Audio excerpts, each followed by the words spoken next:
Manodharma or Kalpana Sangeetam, it's one of the most exciting aspects of Carnatic music. This is the improvisational aspect of Carnatic music. There are these 5 ways in which improvisation happens in Carnatic music: Alapana, Neraval, Swaraprastaram, Tanam and Viruttam singing and Viruttam. Through this course you have heard most of these aspects of Manodharma, and in this session we will talk in some detail about these various aspects of Manodharma. First, Alapana. The word Alapana is a Sanskrit word and it means conversation. Now, Alapana is arguably the most central aspect of Manodharma Sangeetam. It is the king of Manodharma, so to say. And this is borne out by the usage in ordinary discourse when we say that he sang the ragam, it means he sang the alapana.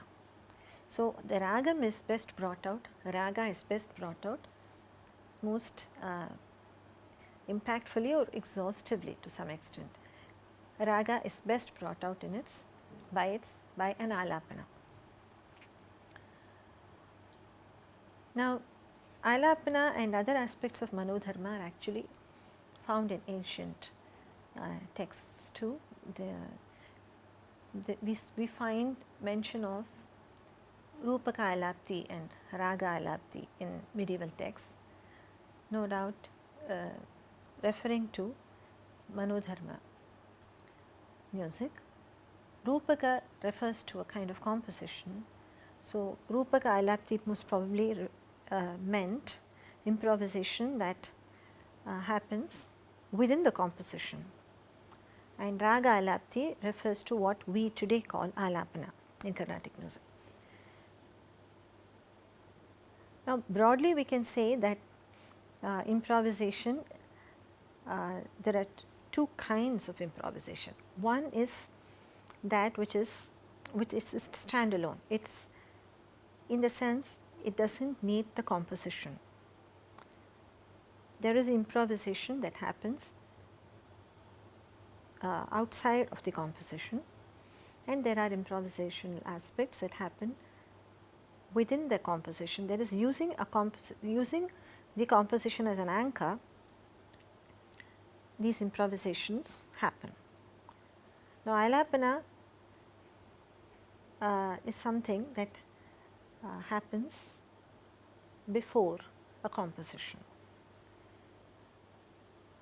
That is, though we have these 4 or 5 aspects of Manodharma Sangeetam, and it is really the musician's creativity that comes to the fore here, yet there is a place for these Manodharma aspects.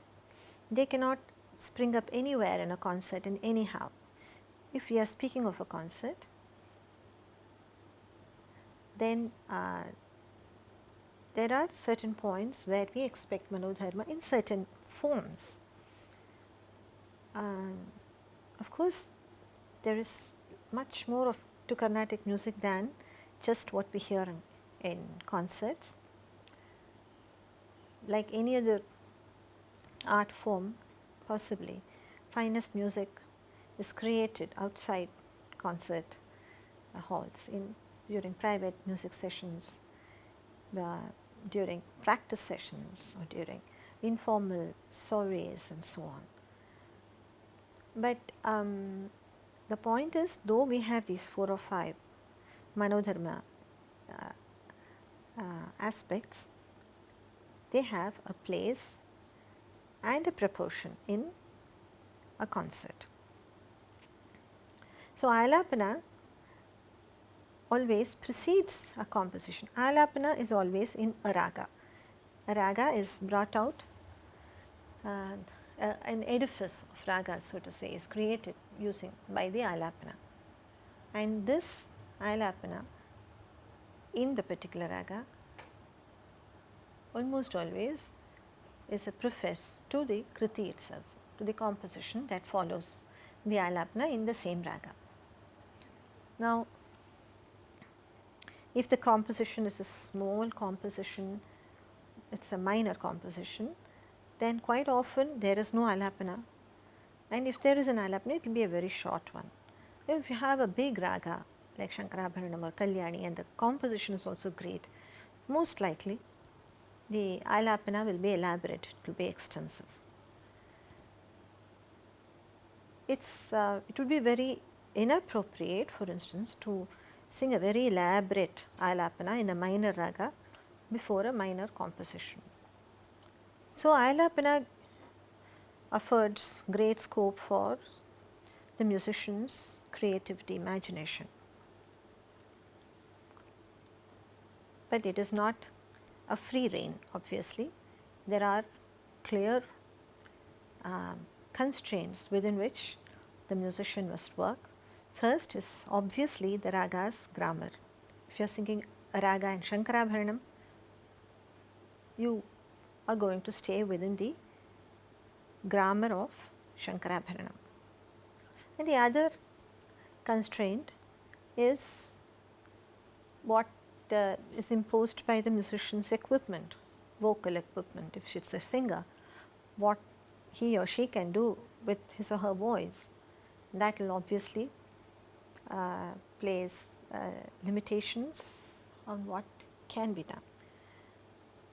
And the third very important constraint, if you may call it a constraint, is the aesthetic consideration. Now, every musician will have her aesthetic preferences. So, even though I may be able to bring out certain movements from my voice, I may restrain myself from doing that out of aesthetic considerations. Now, this is very important in the making of a musician. Just because you are able to do something, you do not do it. Music in any art form is about judicious use of resources, control above everything. So, how does one go about singing an alapana? First off, alapana as such is rarely taught. A guru very rarely teaches an alapana. It is not even quite possible. What the guru does and what the musician is expected to do is learn compositions, learn varnams and kritis and padams in the raga, and after you have internalized about a dozen such compositions, and equally importantly, after you have heard a lot of music, you hear a lot of performances, you hear your own teacher singing the raga, alapana of it, you attend concerts and absorb the raga in various such contexts, then the student attempts to sing alapana. And what the guru does is more by way of saying that this is not quite right, why don't you try something else, because ragas are very subtle creatures. There are great subtleties to ragas, and as though we may be singing the notes that are permissible in a raga, it is very possible to bring on shades of another raga by just a subtle movement here, or a wrong shake here, or a wrong glide there, or if you touch another note and come down, it will suggest another raga. So, these possibilities are very real. So, the guru is the guru's role is to correct the student as he or she tries her hand at alapana.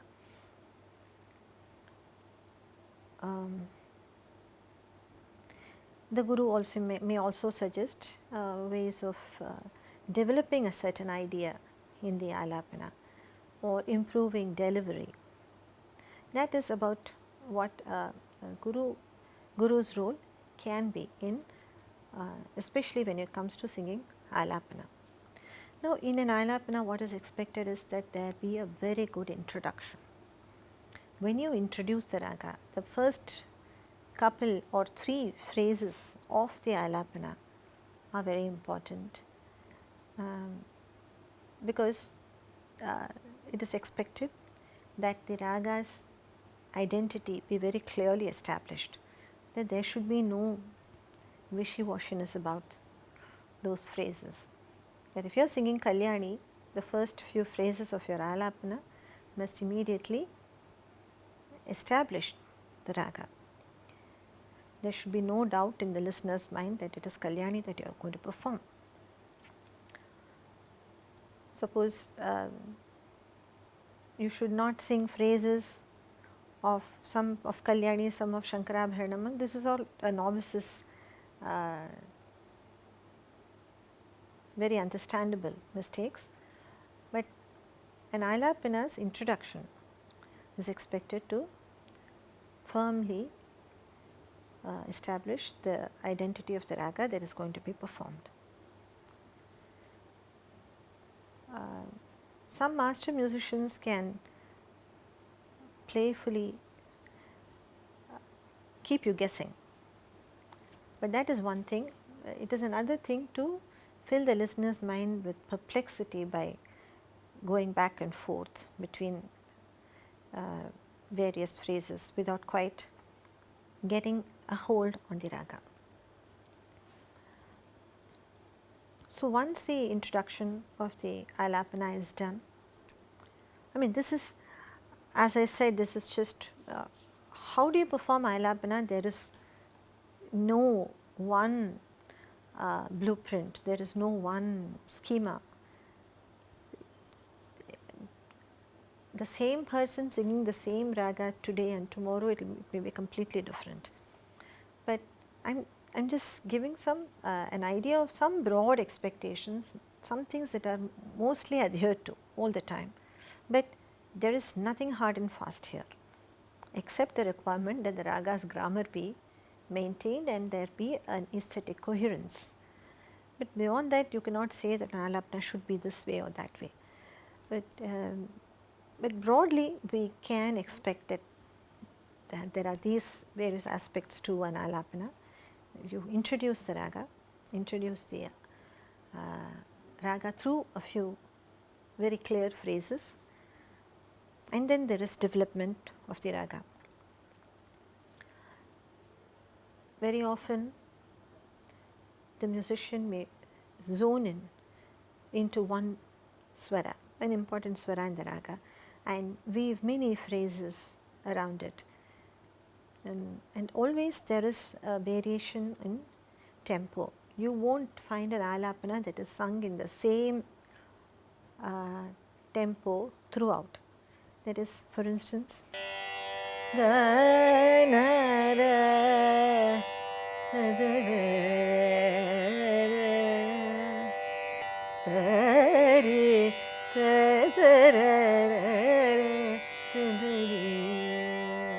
so here there is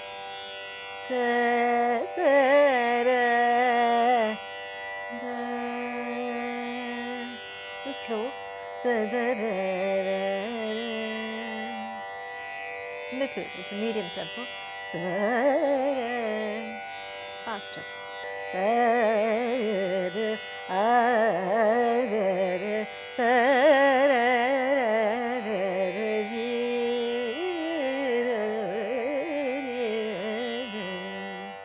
So, varying tempo is there is including phrases in various tempos and bringing them together judiciously. That is one way of creating interest in the alapana. Dynamics. Now, how a raga is developed depends very much on the nature of the raga itself. Now, if you have a heavily nuanced gamaka filled raga, some of the rakti ragas like Sahana, Yedukula Kamboji, Ahiri, Devagandhari, these are all ragas that are major, that are very nuanced ragas, and their life is in subtle gamakas and very definitive phrases. So, a raga like this cannot be developed to a great extent. You will only beat it to death. That is, if you a raga like Sahana, it's possible of course to sing for 10 minutes or 20 minutes an alapana, but how far will it be effective? That's a question. And how this raga is treated. So, you pay attention to the raga's nature.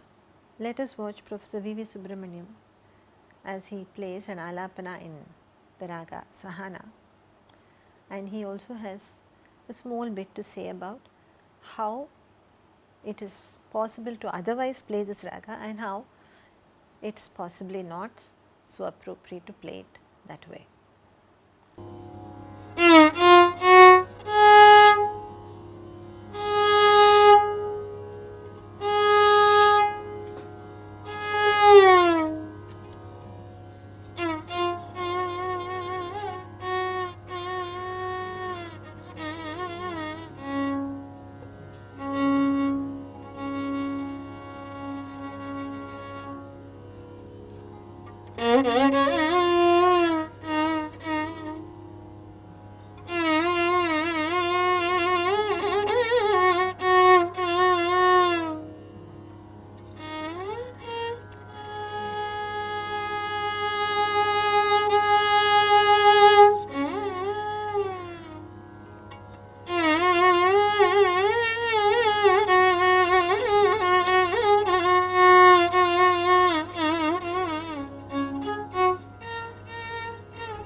Oh.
Oh.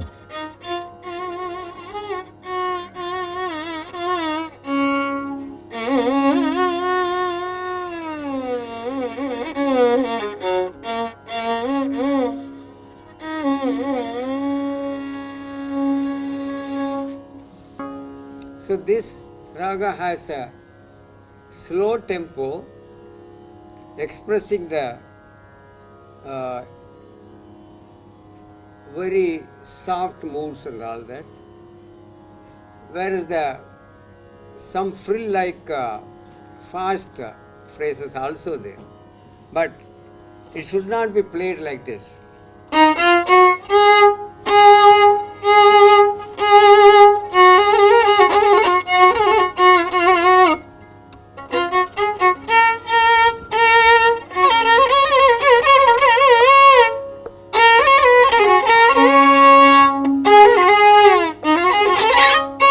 If you play this, the total image of raga is gone.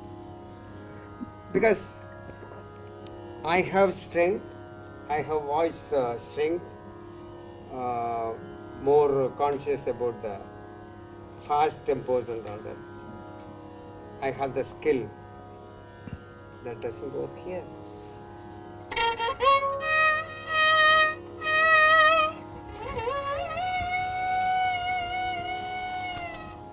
It has to go like that.